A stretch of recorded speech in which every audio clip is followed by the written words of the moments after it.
Constant term पूछ रहा है तो सबसे पहला काम जनरल टर्म लिखेंगे ना। जनरल टर्म इसके लिए क्या हो जाएगा, T R plus 1 is equal to 12 C are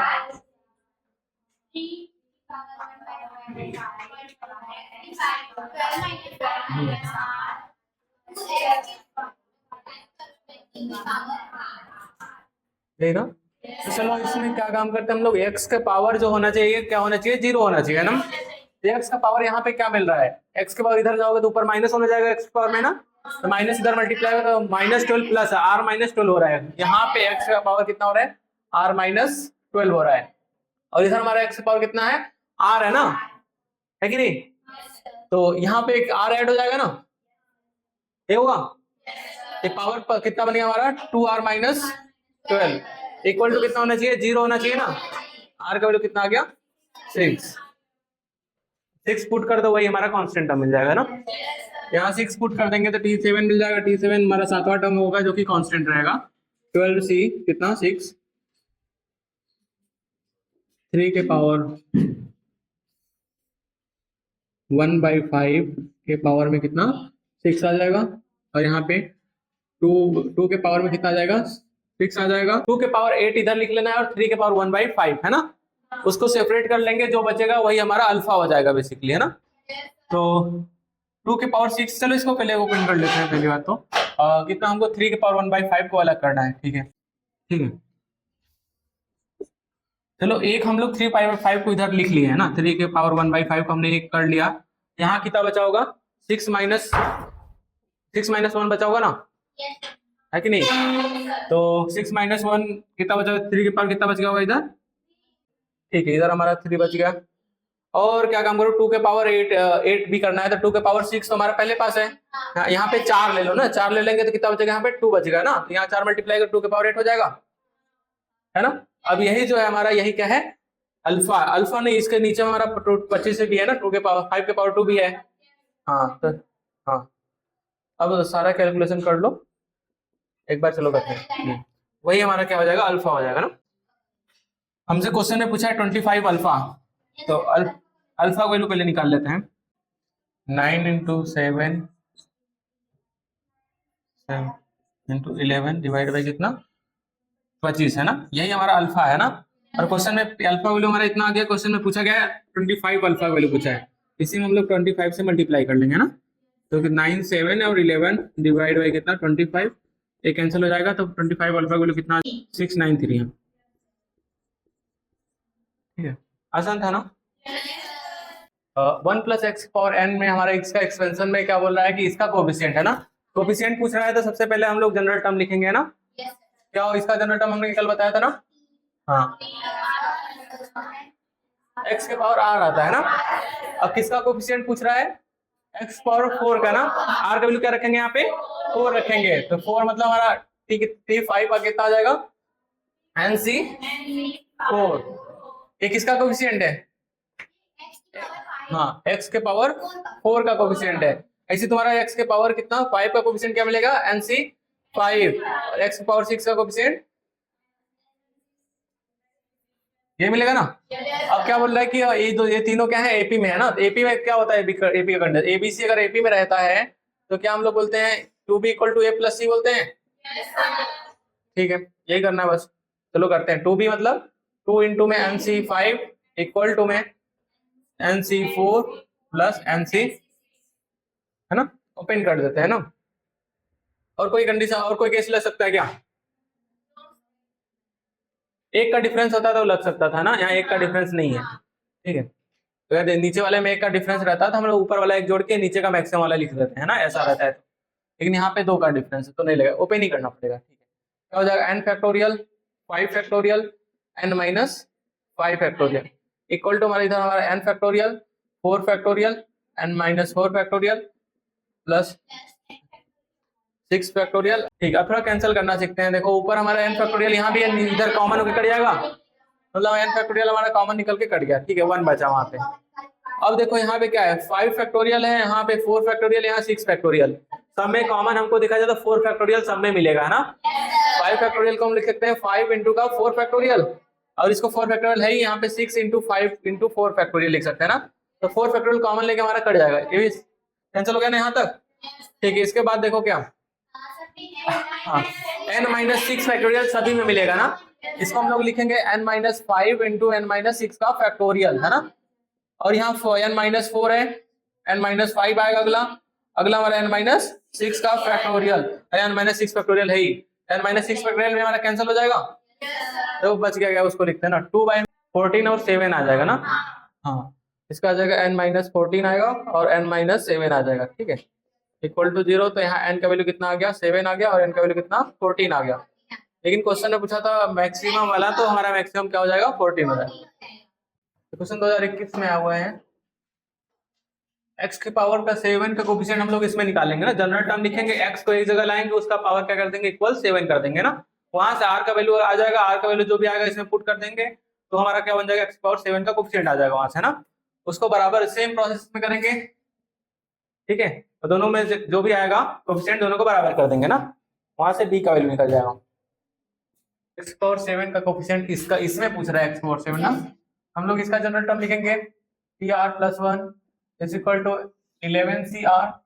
x, C option ना, cr है, हाँ 11cr, यहाँ पे क्या हो जाएगा, x स्क्वायर के पावर में कितना लिखेंगे, 11 माइनस r लिखेंगे, और 1/bx के पावर में कितना लिखेंगे, r लिखेंगे ना। हमें इसमें अब इसी का कोफिशिएंट पूछेगा तो सिंपल सा बस एक ही चीज करना रहता है, x को हम लोग अलग कर लो है ना, यहाँ x के पावर कितना आ रहा है, x के पावर देखो पावर मल्टीप्लाई हो जाते हैं, 22 माइनस 2r आ रहा है ना, x के पावर यहाँ आ रहा है 22 माइनस 2r, ठीक है, यहाँ से देखो x हमारा ऊपर जाएगा तो माइनस 1 हो जाएगा, x पावर माइनस r ना, तो इसमें ऐड हो जाएगा ऊपर में, तो प्लस में माइनस r कर लेंगे तो माइनस r ही आ जाएगा ना। अब पावर कितना बन गया, 22 माइनस 3r इक्वल टू कितने का, 7 पूछा था ना, 7 हो जाएगा यहाँ पे, तो 3r इक्वल टू कितना हो जाएगा, 22 माइनस 7 ना, कितना आएगा 15,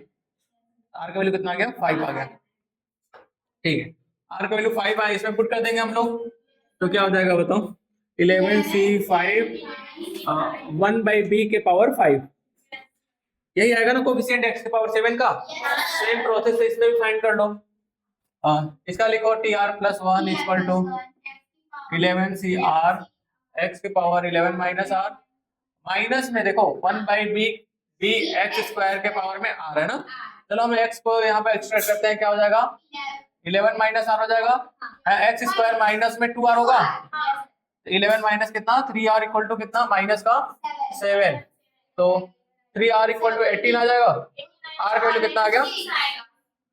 6 आ गया, r का वैल्यू है ना, इसमें 6 पुट कर दो, 11c6 और यहाँ माइनस 1/b के पावर में, यही हमारा कोफिशिएंट है, क्वेश्चन के अकॉर्डिंग बोल रहा है कि दोनों जो है आपस में बराबर है ना, तो बराबर कर दो, 11c5 1/b के पावर 5 इज इक्वल टू यहाँ पे 11c6 1/b के पावर 6, b के पावर 5 तो कैंसिल ही हो जाएगा, ये देखो आपस में बराबर ही है, 11c5 और 11c6 दोनों बराबर होता है ना, ये भी कैंसिल, तो b बराबर कितना आ गया हमारा 1, ठीक है, तो x प्लस 1 दिख रहा है ना, तो नीचे देखो यहाँ पे x पावर कुछ इस तरह का, मतलब समझ लो, मतलब ऐसा अगर दिखे कुछ स्क्वायर टाइप दिख रहा है, देन हमारा यहाँ पे स्क्वायर नहीं है, कुछ इस तरह, इसका हम लोग रिलेट कर रहे हैं a प्लस b क्यूब से है ना, जैसे हमारा x की पावर 1/3 का क्यूब लिख सकते हैं, प्लस 1 का क्यूब लिख सकते हैं, यही पे यहाँ पे ट्राई किए हम लोग, तो एक ब्रैकेट में प्लस b हो जाएगा, दूसरे ब्रैकेट में a square minus ab plus b square है ना, ये पूरा कैंसिल ही हो गया नीचे वाले से ना, तो बच क्या गया, ऊपर में हमारा केवल इतना ही टर्म बच गया, x पावर 1/3 प्लस 1 बच गया, तो हमने यहाँ पे लिख दिया है ना। अब इसको सिंप्लीफाई थोड़ा करते हैं, नीचे वाले में देखो कॉमन क्या हो जाएगा, x पावर 1/2 कॉमन हो जाएगा ना, तो यहाँ बचेगा क्या, x पावर 1/2 माइनस 1 बच जाएगा ना, तो सिंपली ऊपर वाले को हम लिख सकते हैं इस तरह से, x पावर 1/2 का स्क्वायर माइनस 1 का स्क्वायर है ना, तो कितना हो जाएगा x power 1/2 minus 1 x power 1/2 plus 1 a square minus b square है ना, ऐसा में नीचे वाले से कैंसिल ही हो गया, और नीचे देखो x पावर 1/2 बचा था ना, तो उसको हमने ऊपर अलग अलग डिवाइड कर, इसमें डिवाइड कर दो 1 आ जाएगा, इसमें डिवाइड करोगे तो नीचे हमारा x का पावर ऊपर जाएगा तो माइनस हो जाएगा ना, सेम वही लिखा हुआ है यहाँ पे, जो उसका बीच में यहाँ माइनस लगा था हमने माइनस लगा दिया, ये वाला टर्म इसको सिंप्लीफाई करके इतना लिखा था, लास्ट में हमारा इतना आ गया, अब इसको जनरल टर्म लिख के पावर क्या कर दो, 2024 में क्वेश्चन आए हुए हैं, और पिछला जो किए थे ना वो थोड़ा 2013 में आया था, इसको ना 2013 का यहाँ इसका जनरल टर्म निकाल लेंगे है ना, हमको कांस्टेंट टर्म पूछ रहा है, तो ठीक है जो भी आएगा टर्म इसका हम लोग एक्सपेंशन कर लेंगे, मतलब कुछ नहीं आता तो हम लोग क्या करते हैं एक्सपेंशन कर लेते हैं, और कांस्टेंट टर्म निकालने के लिए हम उसके बाद इसे मल्टीप्लाई कर लेते हैं ना, जो भी फाइनल रिजल्ट बनता है हमारा उसमें देख लेते कहाँ कहाँ पे हमारा कांस्टेंट है, वही हमारा आंसर होता ना। अगर इस पूरे में अगर केवल कांस्टेंट टर्म पूछता है ना, इस पूरे में केवल कांस्टेंट टर्म पूछता तो हम लोग इसका तो ठीक है ऑलरेडी एक्सपेंड किया हुआ है, इसको हम लोग एक्सपेंड कर लेते हैं, फिर दोनों का मल्टीप्लाई करते हैं, तो बहुत सारे टर्म में एक्स पावर 0 बन रहा होगा ना, तो वही जहां जहां एक्स पावर 0 बन रहा है उसमें हम लोग वही हमारा कांस्टेंट टर्म है तो उसी को हम लोग ऐड करके लिख लेते हैं सारे कांस्टेंट को, है ना। लेकिन अब चलो वो तो ठीक है लेंथी मेथड हो गया, इसको इसमें कैसे करेंगे, क्या काम करते हैं हम लोग, पहले तो जो भी हमने इसमें इसका जनरल टर्म निकालेंगे उसको हम लोग 1 से मल्टीप्लाई करेंगे ना, 1 से मल्टीप्लाई करेंगे तो हमारा जो एक्स के पावर जो इसमें आया होगा उसके पावर क्या कर लेंगे 0 कर लेंगे, है ना। अब दूसरा क्या करेंगे, जब इसमें मल्टीप्लाई करेंगे तो ऑलरेडी हमारा एक्स पावर 1 यहाँ पे है, एक्स पावर 1 यहाँ ऑलरेडी है, तो इसमें हम लोग किसका पावर एक्स का कितना पावर एक्स पावर -1 देखना पड़ेगा ना, इसमें हमको एक्स पावर -1 का देखना पड़ेगा ताकि इसमें मल्टीप्लाई करने में हमारा वो एक्स पावर 0 बन जाएगा। तब दूसरे वाले केस में हमको एक्स पावर -1 का कोफिशिएंट निकालना पड़ेगा इसमें, है ना। तीसरा केस क्या बनेगा, एक्स क्यूब यहाँ पे है ऑलरेडी तो एक्स पावर -3 का कोफिशिएंट इसमें निकालना पड़ेगा, है ना। इसमें मल्टीप्लाई कर दो देन वही हमारा फाइनल लास्ट में सबको जोड़ देना तीनों का, है ना। 3 केस बनेगा, पहला केस हमारा इसमें मल्टीप्लाई करो और एक्स पावर 0 कर दो जो भी आए, दूसरा केस इसमें मल्टीप्लाई करो, यहाँ एक्स पावर 1 ऑलरेडी है तो एक्स पावर -1 का कोफिशिएंट देख लेना, वो हमारा कांस्टेंट हो जाएगा ना, ओवरऑल कांस्टेंट देखना है ना, नहीं समझा रहे ये तीनों, ये वाला टर्म इसमें मल्टीप्लाई में ही है ना, तो क्या हो जाएगा हमारा, देखो जब इस पूरे को मल्टीप्लाई हम 1 के साथ करेंगे तो हमारा एक्स की पावर जो भी आएगा इसमें हमारा इसमें आ जाएगा ना, उसमें 1 इंटू में कितना करेंगे हम लोग 3/2 एक्स स्क्वायर -1/3 एक्स के पावर में 9, इसमें हमको एक्स का कोफिशिएंट क्या देखना पड़ेगा, करना पड़ेगा एक्स पावर 0, कांस्टेंट लाने का एक्स पावर 0 करना पड़ेगा ना, यहाँ प्लस लगाओ 2x इंटू कितना हमारा आएगा 3x स्क्वायर बाई में 2 -1/3x पावर में 9 है ना। तो अब इसमें हमको x का कितना कोफिशिएंट देखना पड़ेगा, पूरे को x पावर 0 होने के लिए x पावर 1 ऑलरेडी है बाहर में, इसमें हमको x पावर -1 का कोफिशिएंट देखना पड़ेगा ना, और इसमें मल्टीप्लाई कर देंगे 2 में तो उतना हमारा आ जाएगा कांस्टेंट, है ना। प्लस तीसरा हम लोग क्या काम करेंगे, माइनस में 3x क्यूब है और हम लोग इसमें से कितना का कोफिशिएंट निकालेंगे -1/3x के पावर 9, इसमें हमको x पावर -3 का कोफिशिएंट देखना पड़ेगा ना, ताकि इसको को मल्टीप्लाई होकर 0 होता हो। आया समझ में? आंसर बताओ जल्दी से। 3/2 के मतलब 9 माइनस आर कर लेंगे और x पावर देखो क्या मिल रहा है यहाँ पे, और यहाँ -1 चलो ये कांस्टेंट वाला एक जगह रख लो, और x पावर क्या मिल रहा है, x पावर 18 मिल रहा है, ही 18 -2 रहा, हाँ 18 -2 आर, और यहाँ पे कितना आएगा माइनस का, हाँ माइनस आर मतलब 18 -3 आर आ रहा है। अब अलग अलग करते जाओ, यहाँ पे इसको पहले तो 0 रखेंगे ना, पहले केस में इसके लिए हम लोग 0 रखेंगे, x पावर 0 है तो 0 है यहाँ पे ना, तो आर के यहाँ पे 6 आ जाएगा,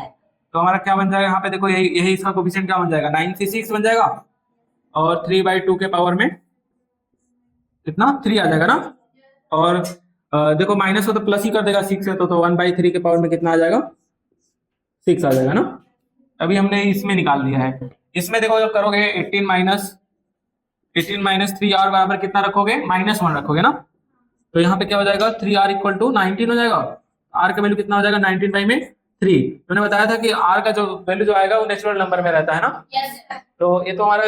ऐसा नहीं आएगा, इसका मतलब हमारा कोफिशिएंट एकदम आया ही नहीं होगा ना इसमें, तो 0 कर रहा होगा बेसिकली, तो 2 में 0 कर देगा तो पूरा गायब ही हो जाएगा ना। तो अब बचा क्या यहाँ पे माइनस, यहाँ पे देखो माइनस का 3x क्यूब है, इसमें देखो क्या करेंगे हम लोग, इसमें किसी x पावर 18 - 3r को क्या रखेंगे -3 है ना, हाँ तो 3r बराबर कितना 21, r का वैल्यू कितना है 7 है, तो हम लोग 7 उसमें पुट कर लेंगे, है ना। हाँ हाँ देखो माइनस, देखो -3 है पहले से ना, ठीक है, और यहाँ पे अब क्या कर 9c7 और 3/2 के पावर में 9 - 7 मतलब 2 आ गया, और देखो माइनस है तो माइनस माइनस प्लस हो जाएगा, ऑड नंबर है तो उधर हो जाएगा प्लस हो जाएगा, और 1/3 के पावर में 7 है ना, जो भी आएगा इसको और इसको हम लोग जोड़ लेंगे ना, और वो हमारा p का वैल्यू आ जाएगा। लेकिन क्वेश्चन में पूछा है एक 108 p का है ना, p का वैल्यू जो आएगा उसमें हम 108 से मल्टीप्लाई कर देंगे, आंसर आ जाएगा ना, आंसर 54 आएगा, मैच करा लेना। क्वेश्चन 2024 में आया हुआ है ना। तो क्या बोल रहा है इसमें, basically let the coefficient of 3 consecutive terms, 3 consecutive term का कोफिशिएंट इसमें दे रखा है, इसके एक्सपेंशन ना, बायनोमियल एक्सपेंशन, इसका एक्सपेंशन है बी इन द रेशियो, इस रेशियो में दे रखा है, ठीक है। कोई भी 3 कॉन्जिक्यूटिव, हमको नहीं पता है कौन सा वाला कॉन्जिक्यूटिव है, ठीक है, तो उसका रेशियो दे रखा है इतना, then the coefficient of the term which is in the middle of, जो भी मिडल में है हमारा टर्म वो क्या होगा, ठीक है। कॉन्जिक्यूटिव टर्म बोल रहा है, तो मान लो ठीक है, हम लोग क्या काम करते हैं, कोफिशिएंट है तो 3 कॉन्जिक्यूटिव कोफिशिएंट कैसे आएंगे, देखो एनसीआर 2 के पावर एक आ गया है ना, मान लो यहाँ पे एक हमारा, मान लो आ गया हमारा एनसी, एक पहले ले लेते हैं r माइनस 1 और 2 के पावर एनसीआर हो गया एक, और अगला क्या हो जाएगा एनसीआर प्लस 1, 2 के पावर r, यहाँ लिखो, यहाँ भी 2 के पावर r प्लस, इस तरह से हो गया ना। अब इसका दे रखा है क्वेश्चन में, दे रखा है 2 5 8 दे रखा है ना, इतना दे रखा है। अब इसमें हम लोग रेशियो निकालते हैं, रेशियो दो किन्हीं दो का रेशियो को लेके सॉल्व, एक बार इन दोनों का रेशियो ले लो, एक बार इन दोनों का रेशियो ले लो, दो इक्वेशन बनेगा ना। देखो एक रेशियो वाला हम लोग रिलेशन ही निकाल लेते हैं, मान लो हमारा एनसीआर है अपॉन में एनसीआर माइनस 1, इन दोनों का रेशियो देखो क्या आएगा ना, थोड़ा ओपन करते हैं इसको हम लोग, तो क्या हो जाएगा n फैक्टोरियल, ठीक है, हाँ, और यहाँ पे क्या आएगा n फैक्टोरियल, यहाँ और n माइनस आर प्लस 1, यही होगा ना। क्या क्या कैंसिल हो रहा है, n फैक्टोरियल हमारा कैंसिल हो रहा है, एन सी आर अपॉन में एन सी आर माइनस 1, इसका वैल्यू कितना आ रहा है n minus R plus 1 divide by में कितना r आ रहा है। ये हमारा रेशियो का रिजल्ट आ गया ना, इंपॉर्टेंट है, इसको हमें याद कर लो, ठीक है। क्या हम किस तरह का रेशियो बनाते हैं, एनसीआर अपॉन एनसीआर माइनस 1 का हमको पता है ना, हम इसमें इसको इसमें डिवाइड कर लेंगे ना। बेसिकली देखो क्या लिखेंगे, एनसीआर 2 के पावर r डिवाइड बाई कितना एनसीआर माइनस 1 2 के power r minus 1 is equal to कितना 5/2। एक इक्वेशन हमारा ये बन गया है ना। दूसरा इक्वेशन के लिए क्या करते हैं हम लोग, ऊपर वाले को इसे डिवाइड कर लेते हैं ना, क्या हो जाएगा एनसी आर प्लस 1 2 के पावर r प्लस 1, हाँ एनसी आर 8/5। दो इक्वेशन, दो वेरिएबल, यहाँ से n और r का वैल्यू आ जाएगा। अब n और r का वैल्यू आ जाएगा, पूछा क्या है क्वेश्चन में, पूछा है coefficient of the term which is in the middle, मतलब यही वाला वैल्यू पूछा हुआ है क्वेश्चन आंसर में, क्या होगा इसका वैल्यू। हाँ तो देखो 2 तो हमारा एक 2 बच गया होगा ऊपर ना, और इसका रिजल्ट हमने अभी अभी क्या डिराइव किया है, n minus R plus 1 divide by कितना r है ना, और यहाँ पे हमारा 2 से मल्टीप्लाई है, ठीक है, ठीक है 5 में 2 है ना, क्रॉस मल्टीप्लाई कर लो तो कितना जाएगा 4n minus 4r plus 4 equal to कितना 5r है ना। इसको उधर ले जाएंगे कितना हो जाएगा, तो 4n minus 9r equal to minus 4 है ना। एक इक्वेशन हमको इस यहाँ से मिल गया, हाँ 4 आ जाएगा ना, इसमें रखेंगे 40 आ जाएगा, 40 माइनस 9r इक्वल टू 4 है ना, r का वैल्यू कितना आ जाएगा, इधर 36 आएगा, मतलब 4 आ जाएगा ना, r का वैल्यू 4 आ गया। अब पूछा क्या है तुमसे, यही पूछा हुआ है इसका वैल्यू, तो 8c4 2 के पावर 4, इसको सॉल्व कर लो, हाँ 8 7 6 5 4 फैक्टोरियल है ना, यहाँ पे 70 हो गया, ठीक है, हाँ 11 20 आ रहा है ना।